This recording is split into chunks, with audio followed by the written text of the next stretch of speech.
What is up, you beautiful brains? Welcome back to Engineering ADHD, the channel where we try to make sense of this crazy thing called attention deficit hyperactivity disorder through the eyes of an engineer. So, I'm going for a little bit, but I did a thing. And I did a thing that's difficult for people who are neuroatypical. And that's that I joined a community. You notice that I'm not in my usual set. I'm actually in the front room of Quartz Lab, makerspace in Kitchener-Waterloo area where I live. And I've gone back and I've rejoined this community. This is a community of makers, this is a community of thinkers, this is a community where ideas are propagated and put forward a lot. It was not easy for me to come here. Why? My first time was before Quartz Lab had a name. I was one of the founding members of this group over a decade ago. I can't even remember how long ago. And the way that I left was not the most constructive manner. I went through some seriously financial bad times and I made some decisions, and the way that I represented myself during my exit from Quartz Lab was not good. So I've wanted to come back here for a very long time, but the embarrassment that comes from that situation stopped me. And those of you with ADHD, or those of you that love somebody with ADHD, understand the feeling that people will always remember the mistake you made and always have a bad opinion because of a mistake you made.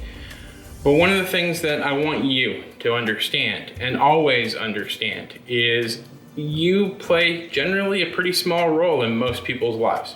And they don't remember your mistakes the way you do. And you can see this in yourself. If you try to think back to 12 years ago, somebody that you barely knew, can you remember any mistakes they made? No, they're long gone, right? And that's fairly common. But getting over that hump, dealing with the rejection sensitivity dysphoria, dealing with the anxiety and the stress that come with ADHD on its own, far less a relatively stressful situation, of trying to rejoin an awesome community that I once helped form, well, it takes a lot out of you. So, I've done it. I'm back. I went through the interview process. There'll be more information on maker spaces and maker communities and why they're valuable and how they can help you, even if you're not necessarily a maker, with being able to understand how a community can support you. We will be also looking in this channel at more community resources for ADHD. A number of you have reached out and have told me that some of my experiences with ADHD have been very unique to me. And that I'm gonna go ahead and I'll say that I've had an easier trip through ADHD than some. Right? And that's a fair assessment. That really is a fair assessment. I had very supportive parents, I had very supportive schools, I have a very supportive boss, and some of you just aren't in that situation. I live in a country where medicine doesn't cost me an arm and a leg and healthcare is free. So yeah, I've had some advantages, right? And I will openly admit the advantages that I've had and the privilege, I guess, that I've had with the environment that I'm in, but I want to find a way to bring that to you. I want to find a way to validate what you experience, validate what you feel, and move forward. And one of the ways that you can do this, one of the ways that you can work on the social aspects of ADHD is by engaging in it.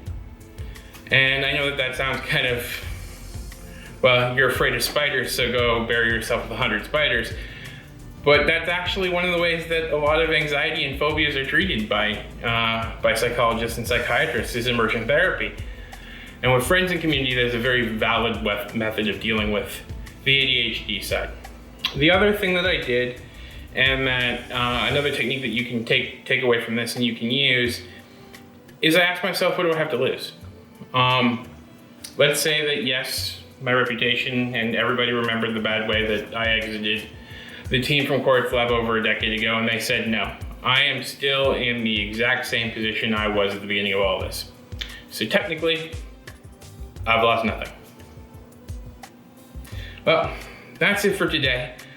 Questions, comments down below. Let me know how this type of thing works for you. If you're part of a community, if you're part of a support structure for ADHD or a hobby that you have, let me know in the comments down below.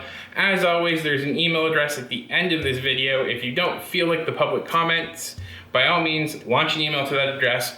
We'll talk. I'm working on setting up a Discord server for us since it's been requested a couple of times. More details on that coming soon. I want to thank you for joining me today. I hope you learned something, and we will speak again soon. And remember, there will always be someone who does not see the unique gifts of your brain. Don't let that person be you.